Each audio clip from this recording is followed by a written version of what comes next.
No one owns the internet, but for nearly 20 years, the U.S. government has controlled the official list of every website address. As of today, the government's control is no more. The job now belongs solely to ICANN, a nonprofit based in Los Angeles and advised by a global committee that includes China, Russia, and Iran. If ICANN deletes an address, it could, in effect, delete a website, a threat that caught the eye of Texas Senator Ted Cruz. Russia and China and Iran don't have a First Amendment. They don't protect free speech, and they actively censor the internet. ICANN could do the same thing, putting foreign countries in charge of what you can say online. Cruz launched a countdown to the day America, quote, gives away the internet. The Donald Trump campaign joined in, hoping to, quote, save the internet. It's a trend spooking the nation, creepy clown sightings. Now they're threatening school districts. Police and Homeland Security are investigating scary Instagram posts in Philadelphia. The posts from over the weekend all use the word clown. Some even talk about blowing up schools. The unusual reports started surfacing back in August in Greenville, South Carolina. Right there at that tree back there. Children told police that clowns tried luring them into woods by offering money. Since then, sightings keep increasing. On New York's Long Island, social media threats from anonymous clown accounts kept elementary children inside during recess. Second clown, I guess he was kneeling. Parent Khalik Owens. Nobody knows how to defend against it because we don't know if it's a prank or if they're really trying to harm people. Now police are using social media to track down the costumed offenders. In LaGrange, Georgia, police posted about issuing warrants for 4 people on charges of making terroristic threats and disrupting public schools. In Kentucky, this young man was arrested for trying to scare people in a ditch. Police have arrested at least 12 people across the United States for participating in menacing stunts or making false reports. In Houston, Texas, this Instagram post shows clowns threatening to kidnap students or kill teachers. Clowns! Thousands of college students poured out of their dorm rooms to march, chant, I got a balloon for you. Don't you want a balloon? and do some late-night clown hunting.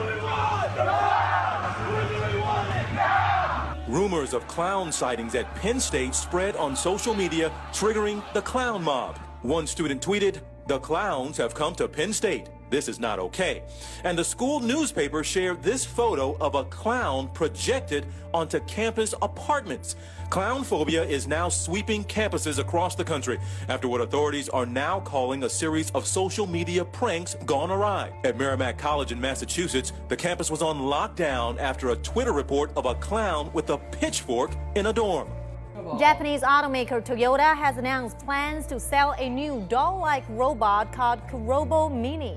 The 10-centimeter tall robot supposedly has the intelligence of a 5-year-old. It can carry on simple conversations and respond to emotions. The general manager of the project, Fuminori Kotaka, says the robot can serve as a faithful companion. Pre-orders for Kurobo Mini will start in Japan later this year. New security concerns along the border with Mexico. Customs agents say the illegal immigration crisis is getting worse and preventing officers from doing their jobs. You know, this reminds me of what we saw a couple years ago, right? Yeah, exactly, Melissa. And this time, however, U.S. Border Patrol tells us the problem is actually worse. And this is a fairly unreported story, but the number of unaccompanied minors and family units apprehended so far are well on track to surpass the numbers from 2 years ago. And Texas is the epicenter, down in the Rio Grande Valley, where an estimated 2/3 of those entering the country illegally pass through. For context, more than 54,000 unaccompanied minors have already been processed since August, compared to a little more than 66,000 in all of 2014. You can see where they're going. So why the increase? You have so many people that are coming in and they're being released into the country, and the word's getting back to their home country. So they're mobilizing because they don't know what tomorrow will bring, but they know that today they can cross. And this is absolutely fascinating. When we were down at the border shooting this last week, one immigrant told me that word is spreading in Mexico and Central America to get here now, because if Donald Trump wins, the word on the street down there is that the wall will go up, things will be sealed off.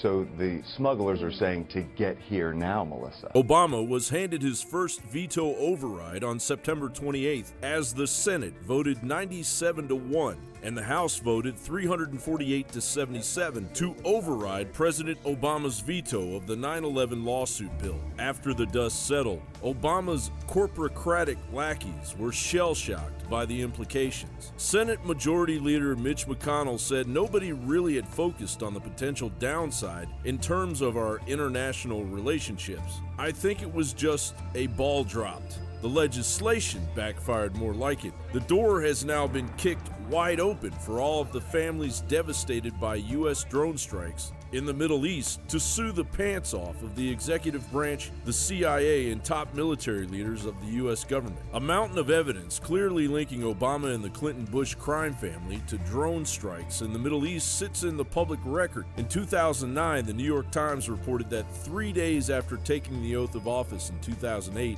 Obama authorized 2 Central Intelligence Agency drone strikes in northwest Pakistan, which combined killed an estimated 1 militant and 10 civilians, including between 4 and 5 children. Obama has publicly said that the U.S. drone strikes have killed up to 116 civilians. The Bureau of Investigative Journalism puts that number closer to 800 plus. While back in 2013, Senator Lindsey Graham claimed that drone strikes had killed well over 4,700 people. All in all, the leftist bleeding heart Democrat Lord and Savior Barack Obama has launched at least 10 times the amount of drone strikes compared to George W. Bush. While the Clinton email investigation revealed that as Secretary of State, Hillary Clinton deliberated over future drone strikes in Afghanistan on at least one of her 13 mobile devices with national security threatening classified information on them. However, the first lawsuits will begin stacking up against the Kingdom of Saudi Arabia. The contenders are lining up. First to sue Saudi Arabia is Stephanie Ross DeSimone, the widow of Navy Commander Patrick Dunn, who was killed on September 11th when a supposed Boeing 757 that looked a lot more like a missile slammed into the Pentagon's Navy Command Center. The complaint reads, "Plaintiffs, through undersigned counsel, respectfully bring this action against the Kingdom of Saudi Arabia and allege as follows.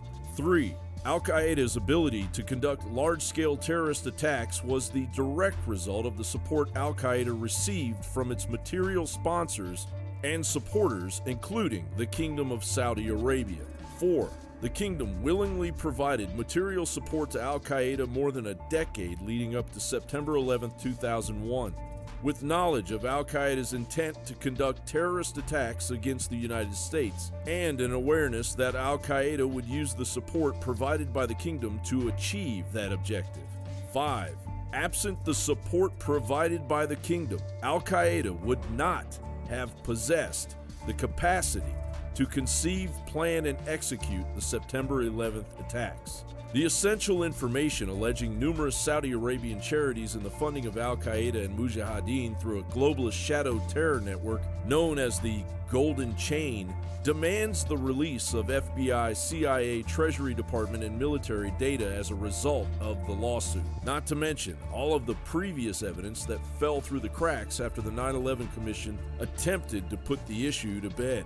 For instance, key evidence still exists in Southern California. The LA Times reported the alleged Southern California connection is the key to showing that Saudi Arabia financed Muslim extremists who played a direct role in supporting some of the hijackers, according to the lawyers for the families of those killed in the 2001 terrorist attacks.